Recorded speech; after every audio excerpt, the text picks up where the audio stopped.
Okay, we are back on the Teflon Tales.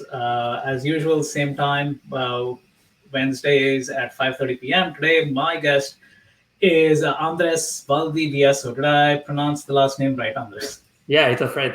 All right. I got one thing right today. He is the co founder of a really interesting company called Innercraft. But let's start for the folks who are watching this for the first time. What is Teflon Tales? Teflon Tales is just an idea that came to fruition about a year ago. And I try to bring guests who live the Teflon life. And what is a Teflon life? Essentially, we get hot really quickly, you cool down quickly, remain balanced, flexible, and non sticky. Right. So, anybody who showcases that in their business and personal life, they are a potential guest. So if you feel that fits your bill, or you know somebody who does, feel free to reach out. So Andres, first of all, I want to thank Kiki Spieso who connected us. So thanks to Kiki for making the connection. I want to go back to something that you and I spoke 2 weeks ago, and then I'm going to give you the mic, and that is about you were recounting your journey from Peru to the US, right? So coming over here, big name college, Dartmouth, doing your MBA, going for a probably one of the best employers that in the universe, Amazon, rising from your engineering background previously to product management, and you were materialistic and you were super driven, right? And then you mentioned something that something was missing, and then your journey started. So I'm going to leave you at that. So talk about who you are, where you are, and then let's start focusing on why did you even find that something was missing. Yeah, of course. First of all, thank you, Ashwin, for having me in the podcast. I'm very excited for this conversation. And that was a really nice intro from you as well. Thanks for that. I think I'm less impressive than that for sure. But anyway, so yeah, after basically you left off with me getting to Amazon. So this was around 5 years ago. Something that happened in parallel with me getting starting Amazon was starting a meditation practice as well. So before Amazon, and I guess the last maybe prior 10 years of my life, I was always really into self development. So basically, figuring out ways to improve myself, improve life around me, and so on. These ways were very practical, and I think, I don't know, things like maybe working out or reading, more, I guess, a little bit more materialistic driven from one point of view.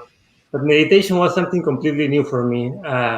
The way it got my attention was listening to a self development podcast, I think by Tim Ferriss. Him and his host were talking about all the practical benefits that meditation can have, like improving your attention capabilities, improving how your mind works in general, all of these things. So at the time, Andres, I also remember something you mentioned 2 weeks ago. It also improved how your dating skills. Right? well, meditation, you know what? Maybe did. I didn't deepen meditation that much while I was dating. I got very lucky because something else that happened while I actually started Amazon and meditating, like I think after 2 weeks or 3 weeks of joining Amazon, I met whom today is my wife. I met her in Seattle as well. So I wasn't able to explore much dating with meditation. So I can comment on that. What I can comment on though is that I do think for creating a meaningful, lasting relationship and a joyful one for both parties, meditation has helped a lot. I can go more into details about that later. But going back to the Amazon and what happened after, right? So I started meditating, and some of the benefits that meditation has is basically bringing more awareness of the content of your mind, emotions, thoughts, intention, from very gross thoughts and things happening that are pretty obvious to very subtle things as well. And this was completely new to me. I mean, it was super interesting as well. Getting more in touch with myself and understanding how everything was working. So it was worth going deeper. And I think something important to say as well is that those benefits didn't happen after one or two sessions of practice. They started to come up after maybe a couple of months of consistent meditation sessions. So I took this as an experiment. I said, let's see, you are probably familiar with Headspace, this Yeah. meditation app. I said, let's try 5 to 15 minutes every day for 2 months, and let's see if it works. If it doesn't work or doesn't bring anything beneficial to me, I'll drop it, never look at it again. But those months were very, very interesting, very profound, and meditation proved to me that it was worth experimenting and experiencing deeper. So I kept doing that with so many new insights about my mind, how it works, and so on. I needed somewhere to put them as well. Otherwise, those insights would just flee. So I started journaling. That was important too, I think, in getting clarity. Clarity was essential to realize that what I was doing at Amazon wasn't really what I wanted to do. So, So Andres, I'm going to ask you to pause over there because that's something that I think lots of people encounter, but may not have the ability to know what to do about it, right? Which is what you just mentioned, which is you're doing something on the side which is actually adding to realization, which you do not get if you continue on the same path or the single-minded track of, in your case, Amazon, right? So the fact that the work isn't everything, only that realization only came because you were doing something which was different, which was outside of work, which was actually probing different parts of your brain and your soul. mhm. So talk about how uncomfortable was that, right? To come to the fact that, hey, MBA engineering done, MBA done, product management done, not enough, right? And what did that make you do more of? Yeah, I think actually you mentioning that wasn't enough. That was exactly how I was feeling probably before the meditation practice and throughout all my life. Always thinking that getting more and becoming more was what life was about and was gonna finally bring happiness and fulfillment and joy. I think even though we hear here and there that that's not the case, right? And some part of my mind may actually agree with that. It was only through meditation that became crystal clear for me. Uh, I mean, it became clear that by doing more and achieving more, climbing up the corporate ladder, making more money or whatever, none of that was going to bring extra happiness to me or people I love around me. And that's what I guess triggered me going deeper in this journey of discovering what I really want to, what's my life purpose, who am I in this world. All of these things I thought were very clear before and I was confident about before became really, really loose, but it was great because I was able to re-question and re-evaluate all of these thoughts that were not true, that were there. So I don't know if that answered your question. No, it does. And I think you touched upon a really profound thing, right? Which is we are all built to assume certain things are the truth or are our version of the truth. And once that comes unstuck, um, having something to anchor on. In your case, I think you had that meditation. Obviously, there's many more steps that you had to go through, but the fact that you had something else that you could latch on to that gave you that, because lots of times people don't have that, and therefore you cling on to that one thing, which is work, right? So yeah, keep going. Right. Right. Yeah, totally. So, yeah, again, meditation and journaling key to get this clarity. Something else that was important for me was, I guess, reading about many different subjects and experimenting many different things that I thought I liked. At this point, I already knew Amazon wasn't my thing, right? I wasn't gonna like bring true joy and true meaning. I was looking for this purpose and this meaning in life. So reading different things, doing different activities, like for example, activities that I already knew I liked, going deeper there, like for example, working out or nutrition, meditation, psychology, reading more about these things. So just going deeper and exploring more all of these fields that I had some interested in, and I thought I could serve the world in these specific realms, brought me a lot of clarity. Go No, for it. so one of the things that you had mentioned again, which caught my attention, right, which is you actually, when you say going deeper, you actually went for a 20-day retreat while still working at Amazon, right? So talk a little bit about how you convinced yourself to do that. Like when people go on vacation all the time, right? But like if you go Right. for a 20-day mindfulness retreat in a different country, that obviously raises some eyebrows, right? Both within yourself saying, hey, what am I doing here? But also more uh, tellingly, which is what people hesitate, is what is the world going to say? Hey, what are you doing? Oh, I'm going for this mindfulness retreat. And yet, probably if you hadn't done that, you wouldn't have gone to where you've gotten to, right? So again, how do you, going back to the Teflon analogy, like how did you get hot on that so quickly? Still be non-sticky, saying, hey, maybe this is going to work, maybe this is not, but I'm still going to do it. Yeah. Well, it was 2 10-day retreats, but anyways, it was a long time in retreat. How, you know what? Like, I think something that has proved valuable for me across my life was to really go deep, be intense. In some intense is a way of saying, but like basically be passionate and go all the way through an activity that you like and is bringing positive things to your life, right? There's no reason to hold back. I think when we hold back, we don't we miss many opportunities basically. So that was one of the reasons I went to these retreats. And I don't think this is going all the way either.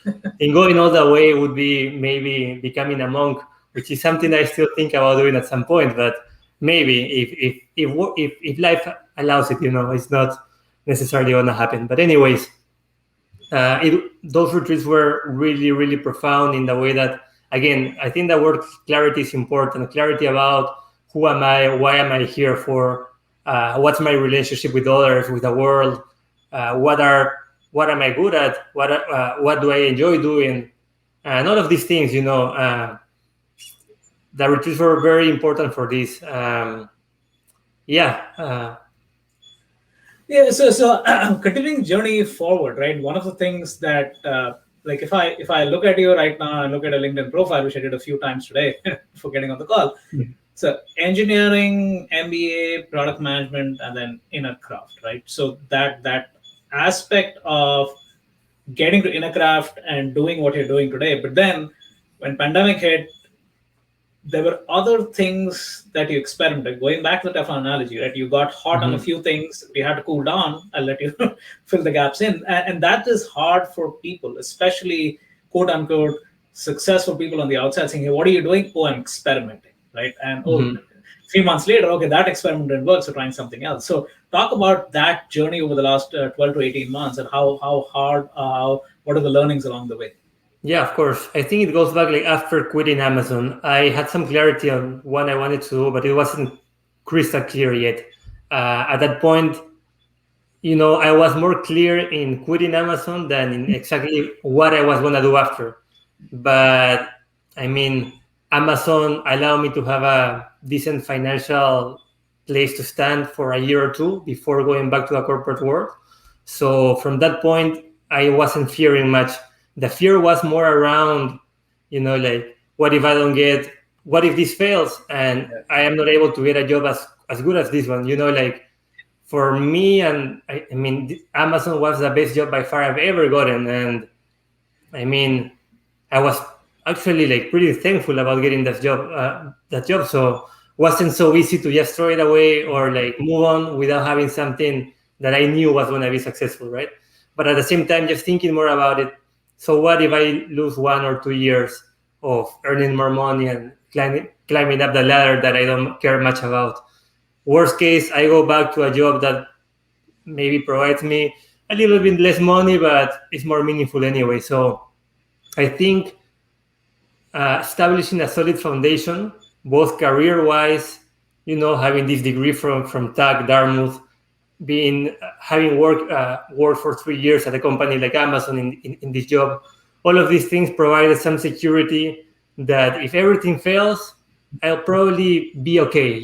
I won't suffer that much.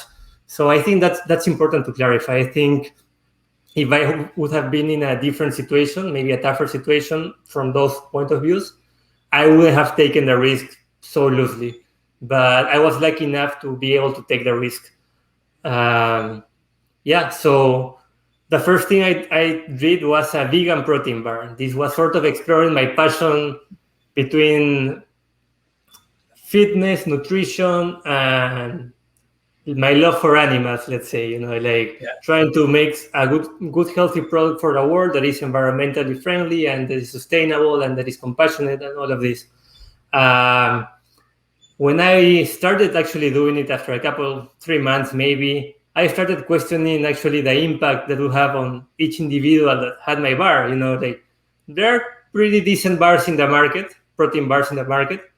Mine maybe will be a little bit healthier, a little bit better, but will it drastically improve that person's life?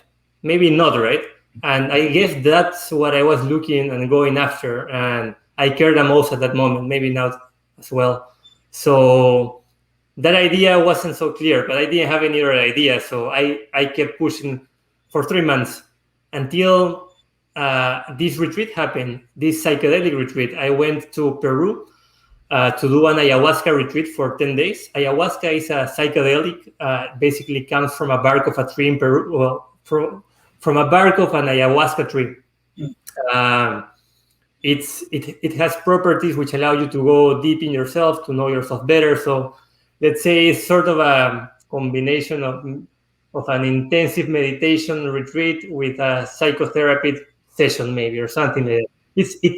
It's pretty beautiful, if taken well, under the right conditions, in the right state, under the right circumstances. So a lot of things have to be aligned for that to be a positive experience. I'm not recommending everybody to go there and do ayahuasca necessarily, but I think if you do it well, high chances is that you will have a meaningful experience at least. I did this with a friend from TAP, a very close friend of mine from business school, who is now my co-founder from Innercraft. In one of our ayahuasca sessions, we had coincidentally both insights about life purpose, what really we want to be doing and how we can do it. And after the session, we talked and we realized that our vision was very aligned. We wanted to do very similar things in very similar ways. He was also into meditation, same as I, for the last 5-6 years. So we decided to form a partnership. So at that point, it was clear to me that I had to drop the protein bar idea and do this, just because of the impact that it will have to people and how meaningful personally for me that would be. So we did that. We made a lot of progress. And then the pandemic hit, and it was clear that it was not going to go away for the next year and a half. So we needed to do something else. And just to provide some background, I think I forgot. This idea was going to be a brick and mortar meditation and fitness studio. So think about something like Orange Theory with a meditation component. We were really passionate about this idea, but pandemic hit, so we went back to the whiteboard again, think what to do next. It was clear that the online, first of all, we needed to do something online because brick and mortar business was suffering. Online, the fitness space was really crowded and in pretty good shape, if I have to say, like there are great offerings out there. On the other hand, the meditation industry, the online meditation industry at least, had a lot of room to grow. We realized this after seriously being involved, well, as practitioners for the last 6 years, more or less. So at this point, we just brainstorm about what sort of gaps there are in the market. We have personally, let's say, suffered or gone through. And out of that came the Innercraft idea, basically how to solve this need for practitioners like us. It was sort of how it went. Wow. So there's a couple of things over there that is super important, right? Again, going back to the Teflon analogy, which is sometimes like people get stuck. I mean, you've been to business school, right? Which is, hey, you have an idea, you got to keep push, and don't give up and all that. And it's the opposite, which is, again, hey, the fail fast idea, which is, hey, you need to put boundaries. And if it, like to your point, I mean, if you realize that, hey, there are other protein bars out there and we have a limited lifespan in this universe, and therefore how can I bring the greatest impact? And maybe this idea isn't that, so walk away from that. And the second point that you mentioned, which is, hey, you have this great idea, okay, Orange Theory plus meditation retreat, and then that had to pivot pretty dramatically to your point. Again, those two things, again, where did the ability to walk away or change course, how did you learn that skill?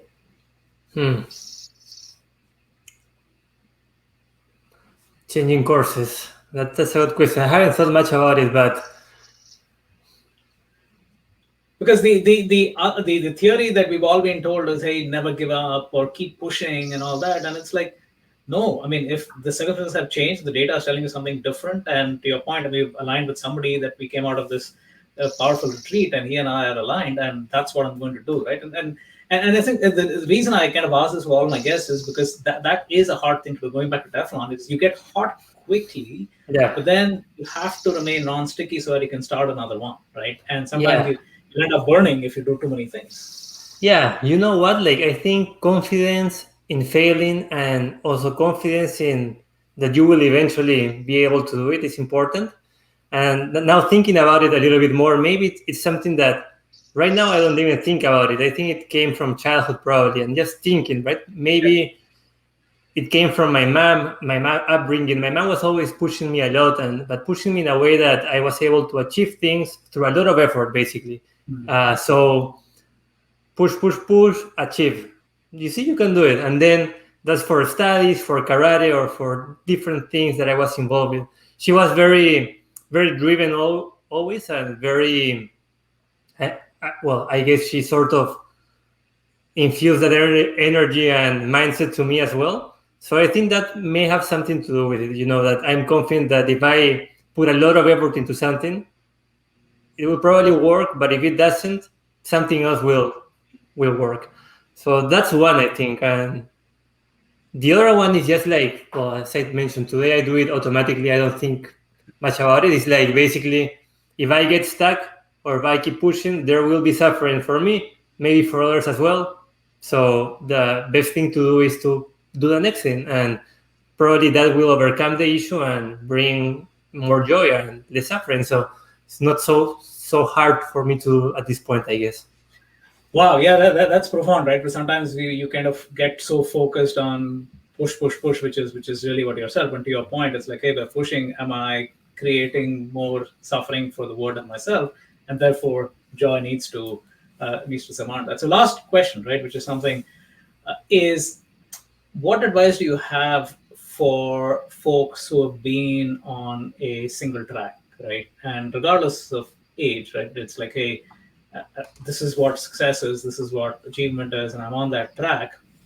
And yet, going back to your Amazon days, if they have this growing feeling, and again, let's assume that there is, which is just super important, which is, hey, there's reasonable financial stability, but the purpose and mission and the why is starting to gnaw at them, right? But they don't know how to go about it. So, what advice do you have? I mean, clearly in your case, the meditation turned out to be your path to freedom, if you will. But are there other things that you have seen for somebody, like I said, who's been in this single trick or single track for a long time, to be able to experiment with stuff?